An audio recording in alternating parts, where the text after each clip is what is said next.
ദൈവപിതാവിൻ്റെ സ്നേഹവാത്സല്യം, ക്രിസ്തുവിൻ്റെ കൃപാകടാക്ഷവും, പരിശുദ്ധാത്മാവിൻ്റെ നിറവും നിങ്ങളിൽ സമൃദ്ധമായി ഉണ്ടാകട്ടെ. കുരിശ് വിരോധാഭാസത്തിൻ്റെ അടയാളമാണ്. ലോകമതിനെ ഭയത്തോടെയാണ് കാണുന്നത്. ക്രിസ്തു അതിനെ സ്നേഹത്തോടെ പുണർന്നു.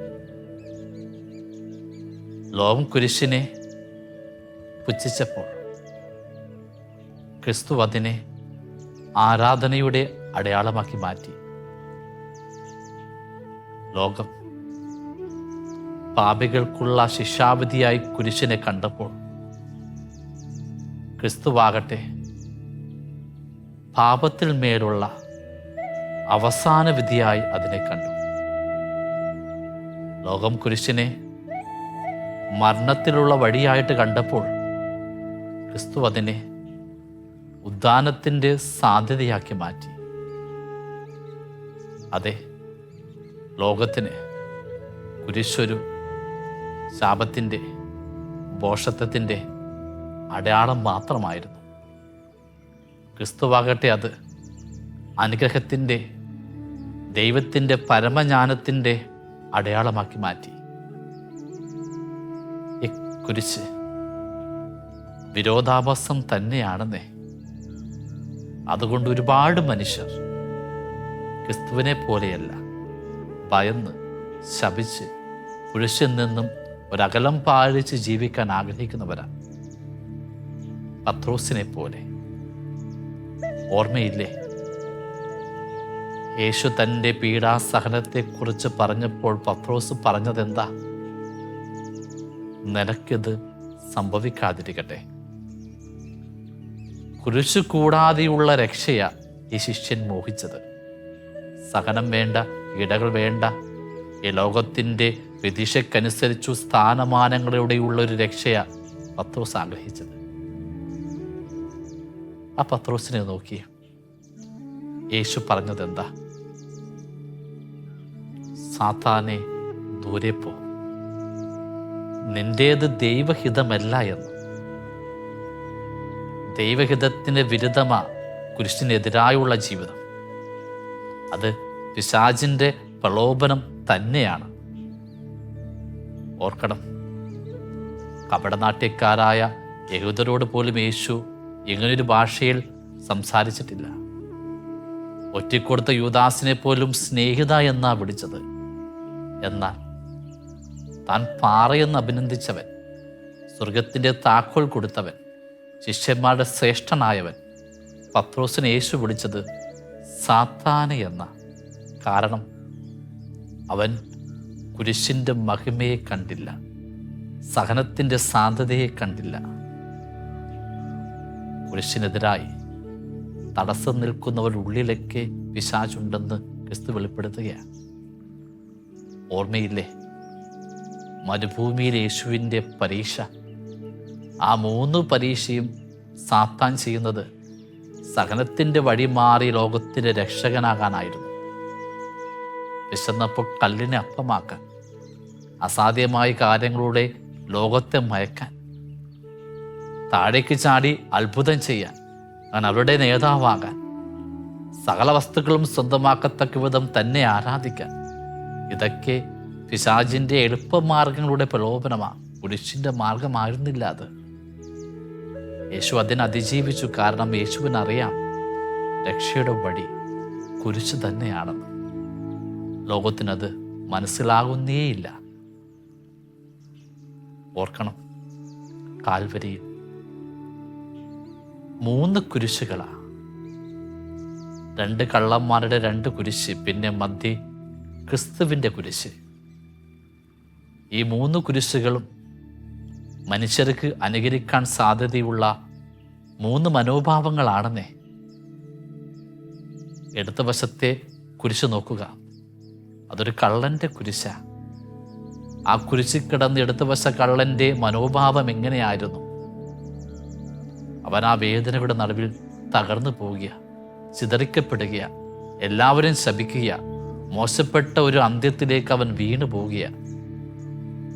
ചില കുരിശുകൾ മനുഷ്യർക്ക് കൊടുക്കുന്ന ദുരന്തമാണിത്. It will destroy. ഇടതുവശത്തെ കള്ളൻ്റെ എല്ലാ നന്മകളും നശിപ്പിക്കപ്പെട്ടു ആ കുരിശിൻ്റെ സഹനത്ത്.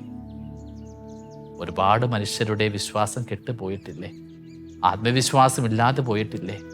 നിരാശ വന്നിട്ടില്ലേ? വിഷാദം പിടികൂടിയിട്ടില്ലേ? ആത്മഹത്യയിലേക്ക് പോയിട്ടില്ലേ? ദൈവത്തിൽ നിന്നും നന്മയിൽ നിന്നും അകന്നു പോകുന്ന തകർച്ചയുടെ അടയാളമായി പല കുരിശുകളും ചിലരുടെ ജീവിതത്തിലേക്ക് കടന്നു വന്നിട്ടുണ്ടെന്നേ. ഒരു പെൺകുട്ടി നന്നായിട്ട് പ്രാർത്ഥിക്കും, ഇടയ്ക്കൊക്കെ ധ്യാനമന്ദിരത്തിൽ ധ്യാനം കൂടാൻ പോകും, മുടക്കമില്ലാതെ ദേവാലയത്തിൽ കുർബാനയിൽ പങ്കെടുക്കും, കുമ്പസാരിക്കും, ബൈബിൾ വായിക്കും. നല്ലൊരു വിശുദ്ധമായ ജീവിതം നയിക്കുന്ന പെൺകുട്ടിയാണ്. നന്നായിട്ട് പഠിച്ചു, ഒടുവിൽ ഒരു ജോലി ബാംഗ്ലൂരിൽ കിട്ടുകയാണ്. ജോലി അവിടെ കിട്ടിയപ്പോൾ പിന്നെ പ്രാർത്ഥിക്കാനുള്ള സാഹചര്യങ്ങളൊക്കെ ഒന്ന് കുറഞ്ഞു, തിരക്ക. ബൈബിൾ വായിക്കാനുള്ള താല്പര്യവും കുറഞ്ഞു, തിരക്ക. ജോലി സ്ഥലത്ത് പലവിധ സൗഹൃദങ്ങൾ രൂപപ്പെടാൻ തുടങ്ങി. അങ്ങനെ ഒരു പ്രണയം രൂപപ്പെടുകയാണ്. സഹപ്രവർത്തകരുമായിട്ടൊരു അഭേദ്യമായ ബന്ധം അതിനടുത്തടുത്ത് വന്നപ്പോൾ അവർ തീരുമാനിച്ചു ലിവിങ് ടുഗദറിന് പോകാമെന്ന്. അങ്ങനെ അവർ ഒന്നിച്ച് ജീവിക്കുക. കുറച്ച് നാൾ കഴിഞ്ഞു. അവൾ പറഞ്ഞു, ഇനി എനിക്ക് നിന്നെ ഉപേക്ഷിക്കാനാകില്ല, ഞാൻ വീട്ടുകാരെ അറിയിക്കാൻ പോവുക, നമുക്ക് വിവാഹിതരാകാം. ആ തീരുമാനം അവൻ ഉൾക്കൊള്ളാനായില്ല. അവൻ പറഞ്ഞു, നമ്മൾ ലിവിങ് ടുഗദറാ, അതാണ് എനിക്കിഷ്ടം. നീ വിവാഹത്തിലേക്കാണ് എന്നെ ക്ഷണിക്കുന്നതെങ്കിൽ ഞാനത് നിരസിക്കേണ്ടി വരും. കാരണം എൻ്റെ വിശ്വാസം നിന്നെ സ്വീകരിക്കാൻ അനുവദിക്കുന്നില്ല. എൻ്റെ മാതാപിതാക്കൾ നിന്നെ സ്വീകരിക്കുമെന്ന് എനിക്ക് ഒട്ടും ഉറപ്പില്ല. അതിനാൽ പിരിയുന്നതാണ് നല്ലത്. അവൾ ഉലഞ്ഞു പോയി. അന്ന് തന്നെ അയാൾ പെട്ടിയുമൊക്കെടുത്ത് പോവുകയാണ്. അവൾ ഒറ്റയ്ക്ക് വീട്ടിലാവുകയാണ്. ഏകാന്തത പെരുകുകയാണ്. പ്രാർത്ഥിക്കാൻ കഴിയുന്നില്ല. ദൈവത്തോട് വിരോധം രൂപപ്പെടുകയാണ്. അവളൊരു ആത്മഹത്യക്കുറിപ്പെഴുതി മരിക്കുകയാണ്. വരികളുടെ കണ്ടന്റ് ഇങ്ങനെയാണ്: കർത്താവിനുള്ള വിശ്വാസത്തെ പ്രതി എനിക്കെൻ്റെ കാമുകനെ നഷ്ടപ്പെട്ടതിനാൽ എനിക്കിനി ദൈവത്തെ വേണ്ട. ഒരു സങ്കടം വന്നപ്പോൾ, ഒരു ദുരന്തം വന്നപ്പോൾ അതുവരെയും ഉള്ളിൽ ശേഖരിച്ച വിശ്വാസത്തിൻ്റെ കനൽ കെടുത്തിക്കളയുന്ന മനുഷ്യർ അനേകരാണതേ. അതെ, ചില കുരിശുകൾ തകർത്ത് കളയും. നിരാശയിലേക്കും വിഷാദത്തിലേക്കും ആത്മഹത്യയിലേക്കും വഴി നടത്തുന്ന ഒരുപാട് മനുഷ്യരെ നാം കാണുന്നില്ലേ? ഒരു ബിസിനസ് തകർന്നാൽ, ഒരു കുറ്റാരോപണം വന്നാൽ, ഒരു സൽപ്പായര് കളങ്കപ്പെട്ടാൽ, വീട്ടിലൊരു വിവാഹമോചനം വന്നാൽ അതോടെ ദേവാലയത്തിൽ പോകാതെ, പ്രാർത്ഥിക്കാതെ, ദാനമന്ദിരങ്ങളിൽ പോകാതെ, സഭയെ കുറ്റപ്പെടുത്തി, ദൈവത്തെ കുറ്റപ്പെടുത്തി, സഹനത്തിൻ്റെ എരുതിയിലേക്ക് വീണ് തീർന്നു പോകുന്ന മനുഷ്യർ അനേകരാണെന്നേ. അത് കാൽവരിയിലെ ആ ഇടത്ത് വശത്ത് കിടന്ന കള്ളൻ്റെ കുരിശു പോലെയാണ്. എന്നാൽ വലത്തുവശത്ത് കിടന്ന കള്ളൻ്റെ കുരിശിൻ്റെ അർത്ഥം എന്താ? അതൊരു തിരിച്ചറിവിൻ്റെ കുരിശാണ്. ചില സഹനങ്ങൾ നമുക്ക് ചില ബോധ്യങ്ങൾ തരും, വെട്ടം തരും, വിവേകം തരും. It will define us. ആ നല്ല കള്ളന് ചില തിരിച്ചറിവുകൾ കിട്ടിയ സഹനമായിരുന്നത്. ജീവിതം മുഴുവൻ ഇടറിപ്പോയവൻ, മോഷണമെന്ന ജീവിതശൈലിയുടെ കടന്നു പോയവൻ ഒടുവിൽ കുരിശിൽ കിടന്നപ്പോൾ മനസ്സിലായി ഈ ലോകത്ത് ശേഖരിച്ചതൊക്കെ പാഴാണെന്ന്. അവിടെ അവന് ദൈവഭയമുണ്ടാകുക, സ്വന്തം അപരാധങ്ങൾ അവൻ തിരിച്ചറിയുക, തന്നോടൊപ്പം മരിക്കുന്ന ക്രിസ്തുവെന്ന രക്ഷകനെക്കുറിച്ചുള്ള അവബോധം കിട്ടുകയാണ്. ഇനി ഈ ഭൂമിയല്ല പർദീസയാണ് വേണ്ടതെന്നവൻ മോഹിക്കുക. ഒരുപാട് തിരിച്ചറിവ് കിട്ടി ആ നല്ല കള്ളനെ. അവൻ അപരനോട് പറഞ്ഞതെന്താ? നീ ദൈവത്തെ ഭയപ്പെടുന്നില്ലേ? നാം ചെയ്ത തെറ്റിനുള്ള ശിക്ഷയല്ലേ നാം അനുഭവിക്കുന്നത്. എന്നാൽ ഇവൻ യാതൊരു തെറ്റും ചെയ്തിട്ടില്ല. പിന്നെ അവനെ നോക്കിയിട്ട് പറഞ്ഞത്, പർദീസയിലായിരിക്കുമ്പോൾ എന്നെയും ഓർക്കണമേ. നോക്കുക, അവൻ ആ കുരിശൊരു വെളിപാടായിട്ടാണ് മാറിയത്. അതുകൊണ്ടാണ് അവൻ രക്ഷിക്കപ്പെട്ടത്. ഒരുപാട് തിരിച്ചറിവും വെട്ടം തരാനാകുമെന്ന് ചില കുരിശുകൾക്ക്. It will define us. സഹനം വരട്ടെ, കടക്കണി വരട്ടെ, ലോകം വരട്ടെ. ആ കുരിശിൽ നാം ഇങ്ങനെ കിടക്കുമ്പോൾ യഥാർത്ഥ ആത്മബന്ധങ്ങൾ നമുക്ക് മനസ്സിലാകും. പൊള്ളയായ ബന്ധങ്ങളൊക്കെ അകന്നു പോകുമെന്നേ. ദൈവത്തോടാണ് നമ്മൾ കൂടുതൽ വിശ്വസ്തരാകേണ്ടതെന്നും ഭൂമിയോടൊന്നുമല്ലെന്നും തിരിച്ചറിവ് കിട്ടും. ഈ പടയോട്ടങ്ങൾ, ഈ സ്വാർത്ഥതകളൊക്കെ വ്യർത്ഥമാണെന്ന്, നിത്യമായ ജീവിതമാണ് നമുക്ക് വേണ്ടതുമെന്നുമുള്ള വെട്ടം ചില സഹനകാലത്ത് നമുക്ക് കിട്ടുമെന്നേ. ഓർമ്മയില്ലേ ആ ധൂർത്തപുത്രൻ? സ്വന്തം ഭവനത്തിൽ സമൃദ്ധിയിൽ അവൻ ജീവിച്ചപ്പോൾ അവന് വെട്ടമൊന്നും ഉണ്ടായില്ല.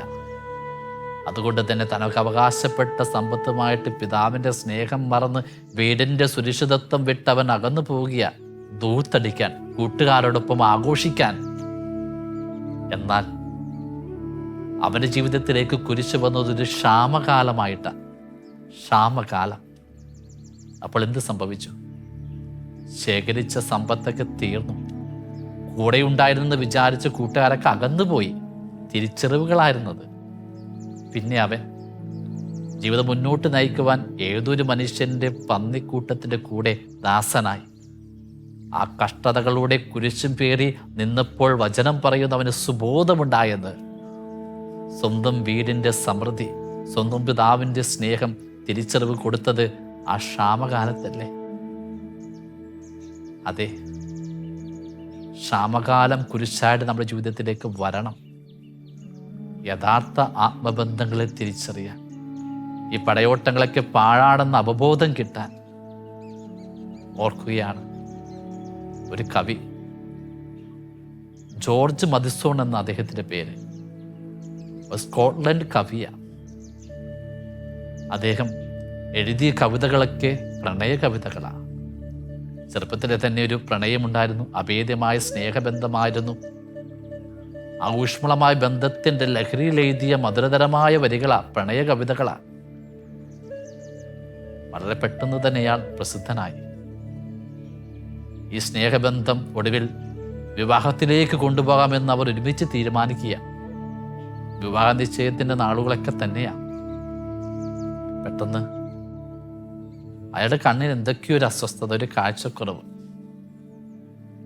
ഹോസ്പിറ്റലിൽ പോയി ഡോക്ടറെ കാണിച്ച് വിദഗ്ധമായ പരിശോധനയ്ക്ക് ശേഷം ഡോക്ടർ പറഞ്ഞു, നിങ്ങൾക്ക് അപൂർവമായൊരു നേത്രരോഗമുണ്ട്. ചികിത്സയൊന്നും അധികമില്ല, മരുന്നുമില്ല. പതിയെ പതിയെ നിങ്ങളുടെ കാഴ്ച കുറഞ്ഞ് നിങ്ങളൊരു അന്ധനാകാൻ തുടങ്ങുകയാണ്. അയാൾക്ക് വല്ലാത്ത ഷോക്കാണ്. പക്ഷേ തകർന്നു പോയില്ല. കാരണം എന്താ?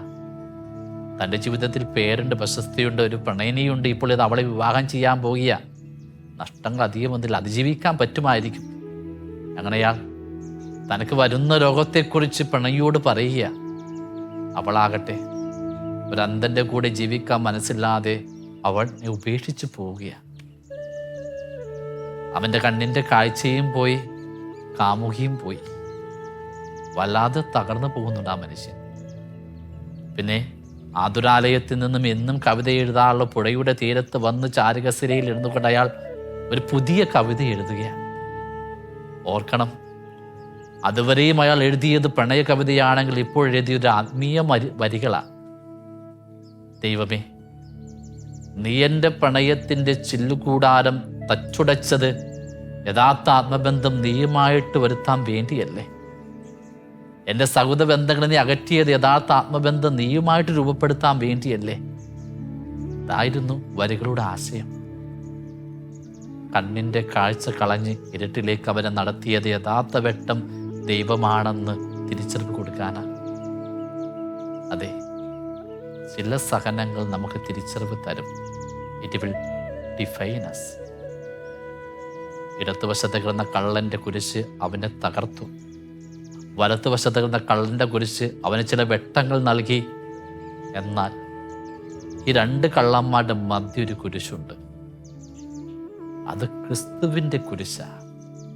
അത് മഹത്വത്തിൻ്റെ കുരിശാണ്. ഈ കുരിശ് നമ്മളോട് പറയുന്നത് എന്താ? It will strengthen. അതെ, ചില കുരിശുകൾ അതിജീവനത്തിൻ്റെ കരുത്ത. ആ കുരിശിൽ കിടന്നുകൊണ്ടല്ലേ ക്രിസ്തു മാനവരാശിയുടെ പാപത്തെ അതിജീവിച്ച് വിശുദ്ധിയിലേക്ക് മനുഷ്യർ നയിക്കുവാനായിട്ടുള്ള രക്ഷയുടെ സാധ്യതയാക്കി മാറ്റിയത്. അതെ, അത് ആത്മീയ കരുത്തിൻ്റെ കുരിശായിരുന്നു. അനേകരെ ക്രിസ്തു സ്നേഹത്തിലേക്ക്, നിത്യതയിലേക്ക്, ദൈവപിതാവിൻ്റെ കരുത്തിലേക്ക് നടത്തിയ രക്ഷയുടെ മഹത്വത്തിൻ്റെ അടയാളമായി മാറി ക്രിസ്തുവിൻ്റെ കുരിശ്. അപൂർവം ചിലർക്ക് ഈ ക്രിസ്തുവിൻ്റെ കുരിശിൻ്റെ കരുത്ത് കിട്ടുമെന്നേ. അവർക്ക് രോഗം വരും, സഹനം വരും, ദുരന്തം വരും. പക്ഷേ ആ സഹനാനുഭവങ്ങളുടെ മേൽ അവർ സ്നേഹത്തോടതിനെ അതിജീവിച്ച് ആലിംഗനം ചെയ്യുമ്പോൾ ഉള്ളിലുള്ള വിശുദ്ധി പുറത്തു വരും. ചിലർ പുഞ്ചിരിയോടെ സഹനങ്ങൾ ഏറ്റെടുക്കുമ്പോൾ അത് അനേകർക്ക് ആത്മവിശ്വാസത്തിൻ്റെ കരുത്തായിട്ട് മാറും.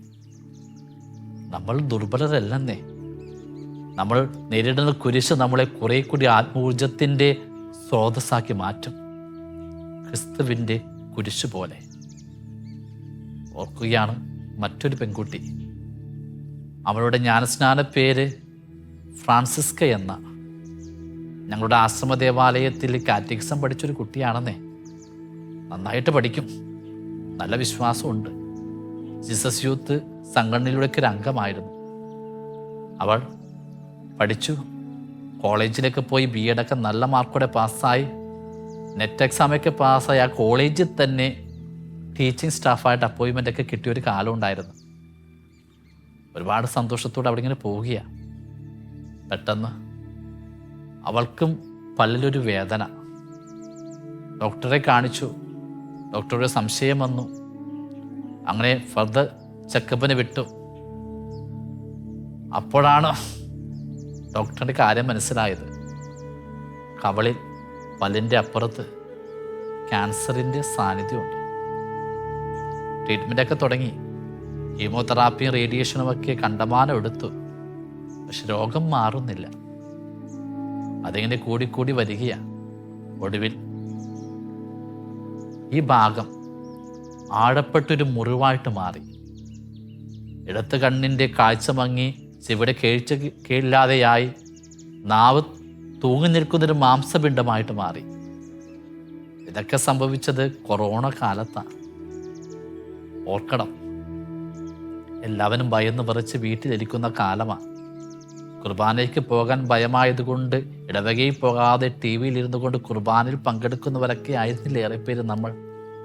എന്നാൽ ഇവർ ക്രിസ്തുവിനെ സ്വീകരിക്കാൻ, അനുഭവിക്കാൻ സ്വന്തം അമ്മയുമായിട്ട് പോകും ഇടവക ദേവാലയത്തിൽ. നാവിൽ ക്രിസ്തുവിനെ സ്വീകരിക്കാനാകാത്തത് കൊണ്ട് വികാരിയച്ഛൻ വെള്ളത്തിൽ ഇട്ട് ലയിപ്പിച്ച് വെള്ളം കൊടുക്കും. അങ്ങനെയാണ് അവൾ സ്വീകരിച്ചത്. ഒരു ജനുവരി മാസം അവൾ മരിക്കുന്നുണ്ട്. രോഗം അതിജീവിക്കാൻ അവൾക്ക് കഴിയുന്നില്ല. എന്നാൽ മരണാന്തരമാണ് സോഷ്യൽ മീഡിയയിലൂടെ അവളുടെ മഹത്വം പലരും അറിഞ്ഞത്. അനേകർക്ക് ഒരു ആത്മീയ പ്രചോദനമായിട്ട് അവൾ മാറിയത്. ചിലർക്കെങ്കിലും അവളുടെ യഥാർത്ഥ പേരറിയാം. അജ്ന ജോർജ്, ഒരു ജീസസ് യൂത്ത് അംഗം. ഇന്ന് അവൾ മരിച്ചു കിടക്കുന്ന കല്ലറയിൽ അനേകർ വരുന്നുണ്ട്, പ്രാർത്ഥിക്കുന്നുണ്ട്. അവരുടെ സങ്കടങ്ങൾക്കൊരു ആശ്വാസമായിട്ട് ആ കല്ലറ മാറുന്നുണ്ട്. അതെ, അപൂർവം ചിലർക്ക് അവിടെ സഹനങ്ങളൊരു ആത്മീയ കരുത്തായിട്ട് മാറുമെന്നേ. അവർക്കുള്ള ആവേശം ക്രിസ്തുവിൻ്റെ കുരിശ് തന്നെയാണ്. നമ്മളൊന്ന് ആത്മവിചിന്തനം ചെയ്യും. ഇന്ന് നമുക്ക് ചെറുതും വലുതുമായ പലവിധ സങ്കടാനുഭവങ്ങൾ ഉണ്ടാകാം. ഈ വേദനകൾ, ഈ കുരിശ് നമ്മുടെ വിശ്വാസത്തെ തകർക്കുന്നുണ്ടോ? ഈ കുരിശ് നമുക്ക് ചില തിരിച്ചറിവുകൾ തരുന്നുണ്ടോ? അതോ ഇത് ആത്മീയ കരുത്തായിട്ട് മാറുന്നുണ്ടോ? ഓർക്കുക, നമ്മുടെ ജീവിതത്തിലേക്ക് വരുന്ന കുരിശിനെ ക്രിസ്തുവിൻ്റെ കുരിശാക്കി മാറ്റാൻ കഴിഞ്ഞാൽ ആ കുരിശ് അനുഗ്രഹത്തിൻ്റെ രക്ഷയുടെ അടയാളമായി മാറുക തന്നെ ചെയ്യുമെന്നേ. തളരുമ്പോൾ, വീഴുമ്പോൾ ക്രിസ്തുവിൻ്റെ കുരിശിനെ ധ്യാനിക്കുക. അവൻ എന്തിനാണ് ഈ കുരിശെടുത്തത്? ഓർക്കണം, യോഹന്നാൻ്റെ സുവിശേഷം 8-ാം അധ്യായത്തിൽ ഒരു സ്ത്രീയെ കല്ലെറിയാൻ ഒരു ജനം വരുന്നുണ്ട്. അവിടെ കൈവശം കല്ല. ആ കല്ലൊരു പ്രതീകമാണ്. പാപത്തിൽ വീഴുന്ന മനുഷ്യരെ ശിക്ഷിക്കണമെന്നുള്ള പ്രാപഞ്ചിക നിയമത്തിൻ്റെ അടയാളമായിരുന്നു ആ കല്ല്. ക്രിസ്തു അവരോട് എന്താണ് പറഞ്ഞത്? നിങ്ങളിൽ പാപം ചെയ്യാത്തവർ ആദ്യം കല്ലെറിയട്ടെ. അത് കേട്ട് ആ കല്ല് താഴെ വീണു. ആ വീണ കല്ലിന് പകരം ക്രിസ്തുവെടുത്ത കല്ലാണ് സത്യത്തിൽ കുരിശ്. ക്രിസ്തു ആ സ്ത്രീയെ വിധിച്ചില്ല. കാരണം എല്ലാവരുടെയും പാപങ്ങൾക്ക് വേണ്ടി സ്വയം വിധി ഏറ്റെടുത്ത് അവൻ കാൽവരിലേക്ക് വഹിച്ചു കൊണ്ടുപോയത് ഈ കുരിശ, മഹത്വത്തിൻ്റെ കുരിശ, രക്ഷയുടെ കുരിശ. നമ്മളെ ഈ ലോകം ശിക്ഷിക്കുമ്പോൾ നമ്മളെ രക്ഷിക്കുവാൻ വേണ്ടി സ്വർഗം സ്വയം ഏറ്റെടുത്ത സഹനത്തിൻ്റെ കുരിശാണ്, മഹത്വത്തിൻ്റെ കുരിശാണെന്ന തിരിച്ചറിവ് നമുക്ക് വേണം. നമ്മുടെ പാപത്തെ കഴുകാൻ, നമ്മുടെ വിശുദ്ധിയിലേക്ക് നയിക്കുവാൻ ക്രിസ്തുവെടുത്ത കുരിശിനെ ധ്യാനിക്കുക. ഓർക്കുക, എല്ലാ കുരിശുകളും നമുക്ക് നമ്മുടെ ജീവിതത്തെ തകർക്കാനും വീണ്ടെടുക്കാനും സാധ്യതയുള്ള കുരിശാണെന്നേ. അടുത്ത വശത്ത് കേട്ട കള്ളനെ പോലെ ആത്മരോധത്തോടെ മറ്റുള്ളവരെ കുറ്റപ്പെടുത്തി വിശ്വാസം നഷ്ടപ്പെടുത്തി തകർന്നു പോകാതെ ആ നല്ല കള്ളൻ്റെ തിരിച്ചറിവ് കിട്ടാൻ പ്രാർത്ഥിക്കുക. ഒടുവിൽ ക്രിസ്തുവിൻ്റെ കുരിശ് നമുക്കൊരു ആത്മീയ കരുത്താക്കി മാറ്റാം. ക്രിസ്തു പറയുക, എന്നെ അനുഗമിക്കാൻ ആഗ്രഹിക്കുന്നവർ സ്വയം പരിത്യജിച്ച് തൻ്റെ കുരിശുമെടുത്തുകൊണ്ട് എന്നെ അനുഗമിക്കണമെന്ന്. ഇതൊരു വെറും വാക്കല്ല, ഒരു വെല്ലുവിളിയാണ്. അവൻ അനുകരിക്കാൻ, അവൻ കടന്നുപോയ മരണങ്ങൾക്കപ്പുറമുള്ള ഉദ്ധാനപടിയിലൂടെ യാത്ര ചെയ്യാൻ നമുക്കും അവൻ കാണിച്ചു തരുന്ന കുരിശെടുക്കാം. അത് നമ്മളെ ബലപ്പെടുത്തട്ടെ, ചില തിരിച്ചറിവുകൾ തരട്ടെ. ആകയാൽ മഹത്വത്തിൻ്റെ അടയാളമായ കുരിശ് സ്നേഹത്തോടെ നിന്നെ സ്വീകരിക്കാൻ, സ്നേഹത്തോടെ നിന്നെ പുണരാൻ എന്നെ ബലപ്പെടുത്തണമേ. സ്തുതിയായിരിക്കട്ടെ.